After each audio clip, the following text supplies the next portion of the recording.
இன்றைக்கி தமிழகத்தில் இந்த போதை அப்படிங்கிறது என்ன தாக்கத்தை ஏற்படுத்தியிருக்கு, என்ன விளைவை ஏற்படுத்திட்டு இருக்குங்கிறத நான் சொல்லி தெரியணுங்கிற அவசியம் இல்லை. முன்பொரு காலத்தில் போதை அப்படின்னு சொன்னால் சாராயம், அடுத்தது புகையிலை அப்படின்னு தான் இருந்துச்சு. ஆனால் இன்றைய நிலை என்ன?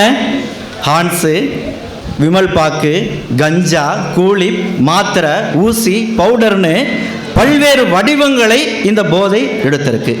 இந்த போதைக்கு வயசு வித்தியாசம் கிடையாது, ஏழை பணக்காரன் அப்படிங்கிற பாகுபாடு கிடையாது. அவ்வளவு ஏங்க, ஆண் பெண் அப்படிங்கிற பாகுபாடு கூட கிடையாது.